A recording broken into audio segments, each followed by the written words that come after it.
ఈ ఉదయమున నీవు ఎవ్వరినీ కలుసుకొనక ముందు ప్రభువును కలుసుకో. నీవు ఎవ్వరినీ చూడకముందు ప్రభువును చూడు. నీవు ఎవ్వరితో మాట్లాడకముందు ప్రభువుతో మాట్లాడు. నీవు దేనిని వెదకకముందు ఆయన రాజ్యమును నీతిని వెదకు.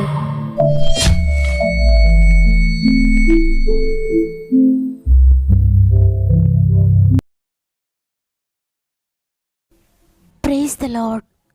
ఈ ఉదయకాలమున గాడ్ ఫస్ట్ అనే వాగ్దాన కార్యక్రమానికి మరి ఒకసారి మిమ్మల్ని అందరినీ హృదయపూర్వకంగా ఆహ్వానిస్తూ ప్రభువును రక్షకుడైన యేసుక్రీస్తు వారి అతి శ్రేష్టమైన అతి ఘనమైన నామములో నా యొక్క ప్రత్యేకమైన శుభములు మీ అందరికీ తెలియజేస్తున్నాను. ప్రియ సహోదరి, ప్రియ సహోదరుడా, ఈ ఉదయాన్ని మీరందరూ ఎలా ఉన్నారు? బాగున్నారు కదా? ప్రతిరోజు నేను మాటతో పలకరిస్తున్నాను, కానీ దేవుడు తన వాక్కు చేత నిన్ను పలకరిస్తూ ఉన్నారు. ఆ మాట శక్తి కలిగిన మాట. ఆ మాట వింటూ ఉండగానే నీవు నమ్మితే ఉన్నది ఉన్నట్లుగా దేవుడు నీ జీవితంలో జరిగిస్తాడు. తప్పకుండా నమ్మిన వారందరి జీవితాల్లో ఈ వాగ్దానములు ఎన్ని అయినా అన్నీ కూడా నెరవేరబోతున్నాయి. కాబట్టి నా జీవితం ఇది కదా, నేను అలా కదా, నేను ఎందుకు కదా, నా జీవితంలో ఈ వాగ్దానం నెరవేరదు అన్నట్లుగా అనుకోకండి. మీ జీవితం ప్రస్తుతం ఏ విధంగా ఉన్నా నమ్ముట నీ వలనైతే నమ్మువానికి సమస్తము సాధ్యమే. కార్యం చేసే దేవునికి సమస్తము సాధ్యమే. కాబట్టి మీ చుట్టూ పరిస్థితులను ఏవి చూడొద్దు, ఇక దేనిని గురించి ఆలోచించొద్దు. కేవలము దేవుని వాక్కును మాత్రమే నమ్మండి. ఆ వాక్యాన్ని ఉచ్చరిస్తూ ఉండండి, పలుకుతూ ఉండండి. మీ నోటితో ప్రార్థనలు మొరుపెట్టుకోండి. ఆ వాక్యాన్ని ఎత్తిపట్టి ప్రార్థించండి. తప్పకుండా వాగ్దాన ఫలమును మీరు అనుభవిస్తారు. మరి ముఖ్యంగా ఏ సమస్యలో మీరున్నా, ఏ కన్నీటి పరిస్థితులు మీకున్నా తప్పకుండా కామెంట్ ద్వారా నాతో పంచుకోండి. మీ ప్రతి కామెంట్ను చదువుతున్నాను, మీ అందరి కొరకు ప్రార్థిస్తున్నాం. ఈ వాగ్దానం వింటున్న ప్రతి దేవుని బిడ్డలారా, మీకు అనుకూలమైతే మీరు కూడా కామెంట్స్ అన్ని చదవండి. మనందరం కూడా సమస్యలు ఉన్న వారికి ప్రేయర్ సపోర్ట్ చేద్దాం, దేవునికి అప్పగిందాం, దేవుని దగ్గర నుండి సహాయాన్ని పొందుకుందాం. సమస్త మహిమ ఘనత ప్రభావములు దేవునికి చెల్లునుగాక. ఈరోజు ప్రభు మనకు అనుగ్రహిస్తున్న శ్రేష్టమైన వాగ్దానం 1 పేతురు 5వ అధ్యాయము 6వ వచనము. దేవుడు తగిన సమయమందు మిమ్మల్ని హెచ్చించినట్లు ఆయన బలిష్టమైన చేతి క్రింద దీన మనస్కులయుండుడి. ఆమేన్. ఈరోజు ఈ వాగ్దానాన్ని వింటున్న ప్రియ సహోదరి, ప్రియ సహోదరుడా, దేవుడు మాట ఇస్తున్నాడు, తగిన సమయమందు నేను మిమ్మల్ని హెచ్చించబోతున్నానని. తగిన సమయము అంటే మనము అనుకునేది కాదు, మనం నిర్ణయించుకున్నది కాదు, పై స్థాయికి వెళ్ళాలని మనం తాపత్రయపడిన సమయం కాదు, మన ప్రయాస కాదు, మన కష్టం కాదు, మన ఆలోచన కాదు, మన జ్ఞానం కాదు. తగిన సమయము అంటే దేవుడు నిర్ణయించిన సమయము. దేవుడు నిర్ణయించిన సమయము నీకు నాకు కూడా ఉంది. నీ టైం వస్తుంది. దేవుడు నిన్ను ఆశీర్వదించి నిన్ను హెచ్చించే సమయం వస్తుంది. తప్పకుండా నీ సమయం వచ్చేంత వరకు, దేవుడు నీ జీవితంలో నిర్ణయించిన సమయం వచ్చేంత వరకు, ఆయన నీ కోసం సిద్ధపరిచిన, నీ కోసం ఎంచిన చోట నిన్ను ఉంచేంత వరకు నమ్మకంగా ఆయన కొరకు ఎదురు చూడు. నీ టైం వచ్చేంత వరకు నమ్మకంగా ఉండు. కాలములు, సమయములు ఆయన చేతిలో ఉన్నాయి, ఆయన ఆధీనంలో ఉన్నాయి. ఆ సమయం వచ్చే వరకు నీ జీవితంలో ఒకవేళ శ్రమలు పడుతున్నావేమో, ఆ శ్రమల వల్ల ఆయన నీకు ఏమి నేర్పించాలనుకుంటున్నాడో నీవు నమ్మకంగా ఉండాలే. కానీ ఆయన నిన్ను ఎంతగా హెచ్చిస్తాడంటే, అందరూ నిన్ను కోరుకునేటంతగా, నీ మాట కొరకు ఎదురు చూచేటంతగా, నీ వాక్కు కొరకు ఎదురు చూచేటంతగా, నీ ప్రార్థన కొరకు ఎదురు చూచేటంతగా ఆయన నిన్ను హెచ్చిస్తాడు. నీ స్థితి మార్చబడాలన్నా, చక్కటి రూపాన్ని నువ్వు సంతరించుకోవాలన్నా, నువ్వు హెచ్చించబడాలన్నా దేని మనసు కలిగి నమ్మకంగా తగిన సమయం కొరకు ఎదురు చూడు. చాలాసార్లు అనుకుంటూ ఉంటాం, దేవుని కొరకు నేను నమ్మకంగానే జీవిస్తున్నాను, కానీ ఏంటి ఇంకా నా పరిస్థితి ఈ విధంగానే ఉంది, నా స్థితి మార్చబడట్లేదేంటి, నా దేవుడు నన్ను ఇంకా హెచ్చించట్లేదే, ఇంకా నాకు వివాహం కావడం లేదు, ఇంకా నాకు గర్భఫలం రాలేదు, ఇంకా ఉద్యోగం రాలేదు, ఇంకా నా జీవితంలో మార్పు లేదు, నా బిడ్డల కొరకు ఇంతగా ప్రార్థిస్తున్నాను కానీ నా బిడ్డల జీవితంలో మార్పు లేదు, భర్త కొరకు ప్రార్థిస్తున్నాను కానీ నా భర్త అదే విధంగా ఉన్నాడు, ఇన్ని సంవత్సరాలుగా ప్రార్థిస్తున్నా నా ఆర్థిక ఇబ్బందులు అలానే ఉన్నాయి, అప్పులతో నలిగిపోతున్నాను, నా స్థితిగతులు ఏవి కూడా మార్చబడలేదు అని ఎంత మాత్రం కలవరపడొద్దు. విశ్వాసమునకు కర్తయు దాన్ని కొనసాగించువాడైన యేసు వైపు చూస్తూ ఈ పందెపు రంగంలో ముందుకు సాగిపో. ఆయనే నిన్ను నడిపిస్తాడు. ఎందుకంటే ఆయనే విశ్వాసమునకు కర్త. అందువల్ల తగిన సమయం వచ్చేంత వరకు దేవుని వైపు చూస్తూ ముందుకు సాగు. నమ్మకంగా ఆయన కొరకు జీవించు. ఆయన రాజ్యమును, ఆయన నీతిని మొదట వెతుకు. నీకు కావలసినవన్నీ కూడా ఆయన అనుగ్రహిస్తాడు. నీవేమీ చెయ్యక్కర్లేదు, నీవేమీ ఆయనకి ఇవ్వక్కర్లేదు. కేవలం ఆయన చేతి క్రింద దీన మనస్సు కలిగి ఉండు. తను తగ్గించుకున్నవాడు హెచ్చించబడతాడు, హెచ్చించుకున్నవాడు తగ్గించబడతాడని దేవుని గ్రంథం సెలవిస్తోంది. దేవుని సమయం వచ్చిందంటే ఎవ్వరు కూడా నీ ఆశీర్వాదాన్ని ఆపలేరు. ఎవ్వరు కూడా నీ ఫ్లరిష్మెంట్ని ఆపలేరు. ఈ లోకంలో ఏ పరిస్థితి కూడా నీ హెచ్చింపును తగ్గించలేదు. అంతగా దేవుడు నిన్ను హెచ్చిస్తాడు. ఒక బానిసగా వేరే దేశానికి అమ్మబడిన వ్యక్తి ఆ దేశానికి రాజు అవుతాడని ఎవరైనా ఊహించగలుగుతారా? అంతగా దేవుడు హెచ్చిస్తాడని మనకు ఆలోచన కూడా అందదు కదా. అయితే దేవునికి సమస్తము సాధ్యమే. నీవెంత అట్టడుగు పరిస్థితిలో ఉన్నా నిన్ను రాజుగా నిలబెట్టడానికి ఆయన సమర్థుడు.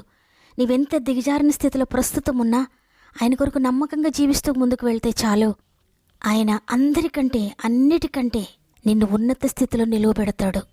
చాలా రోజుల నుండి నేను నమ్మకంగానే ఉంటున్నాను అనుకుంటున్నారా? ఒక్కరోజు నమ్మకంగా ఉంటే సరిపోతుందా?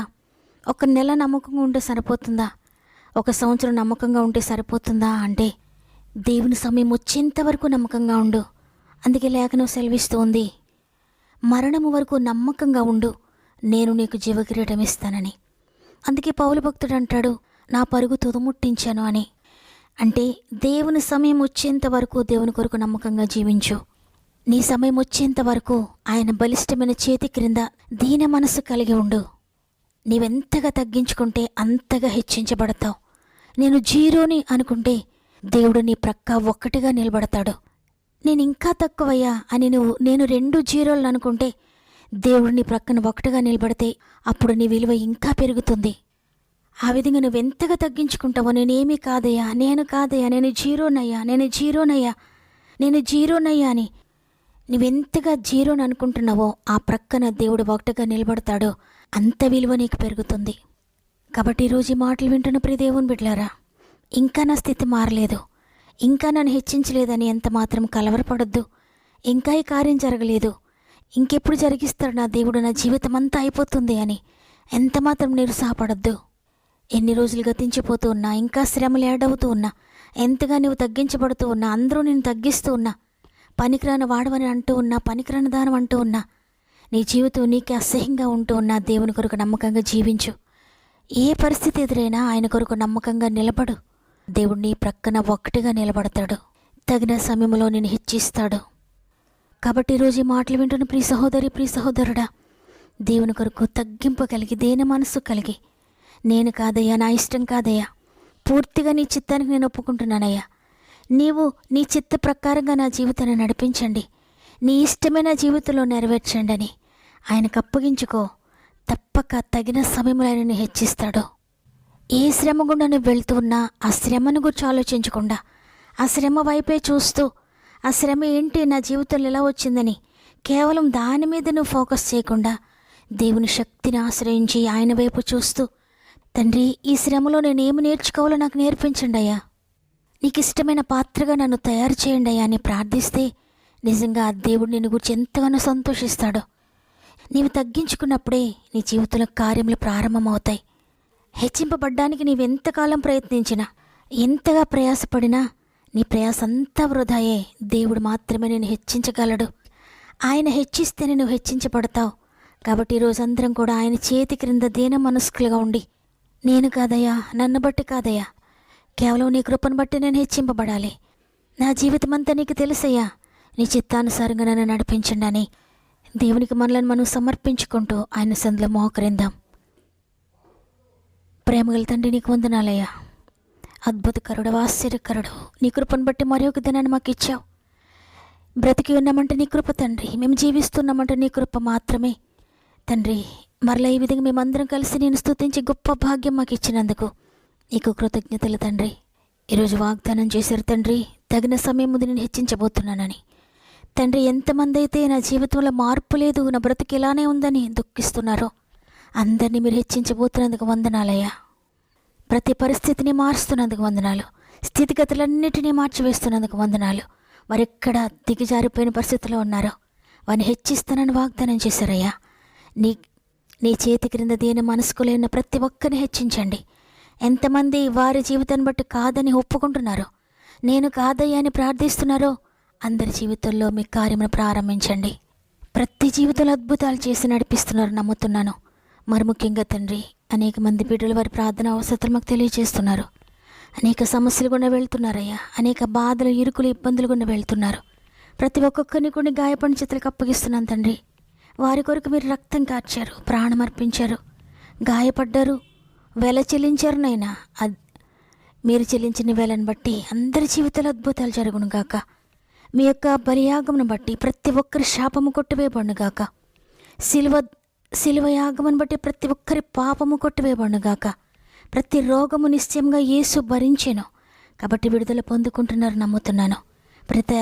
ప్రతి ఆర్థిక బంధకాల నుండి విడుదల ప్రకటిస్తున్నాను. ప్రతి కోర్టు కేసెస్ నుండి విడుదల ప్రకటిస్తున్నాను. ఉద్యోగ సమస్యల నుండి విడుదల కలుగును గాక. వ్యాపారంలో సమస్యల నుండి విడుదల కలుగును గాక. ఎంతమంది అయితే కష్టంలో, నష్టంలో ఉన్నారో ప్రతి ఒక్కరిని విడిపించండి అయ్యా. కుటుంబ సమస్యలను విడిపించండి తండ్రి. భార్యాభర్తల మధ్య ఉన్న సమస్యలను విడిపించండి అయ్యా. కుటుంబంలో రక్షణ కార్యములు జరిగించండి తండ్రి. వ్యసనాల నుండి విడిపించండి నాయన. పాపం నుండి విడిపించండి అయ్యా. ఎగ్జామ్స్ రాసిన బిడ్డలందరికీ తోడే ఉండండి. ఎగ్జామ్స్ రాసి రిజల్ట్స్ కొరకు ఎదురు చూసిన బిడ్డలందరి జీవితాలు అద్భుతం చేయండి. స్వంత గృహాలు లేని బిడ్డలందరినీ జ్ఞాపకం చేసుకోండి తండ్రి. స్వంత గృహాలు దయచేయండి నీ కృపను బట్టి. మధ్యలో ఆగిపోయిన గృహాలన్నిటినీ నీ చేతులకు అప్పగిస్తున్నాను తండ్రి. తిరిగి ప్రారంభించండి. అద్భుతకరంగా కంప్లీట్ చేయండి నాయనా నీ కృపను బట్టి. ఇతరుల చేతిలో ధనాన్ని నష్టపోయిన బిడ్డలందరినీ కూడా నీ చేతులు పెడుతున్నాను తండ్రి. తిరిగి రెస్టోర్ చేయండి. ఇక ఏవైతే కోల్పోయారో, సాక్ష్యాన్ని కోల్పోయారో, ఏది కోల్పోయినా తిరిగి రెస్టోర్ చేయండి. ఈరోజు ప్రత్యేకంగా పుట్టినరోజులు, పెండ్లి రోజులు జరుపుకుంటున్న వారందరినీ గాయపడిన చేతులకు అప్పగిస్తున్నాను. ఈ సంవత్సరం అంతా తోడుగా ఉండి నడిపించండి.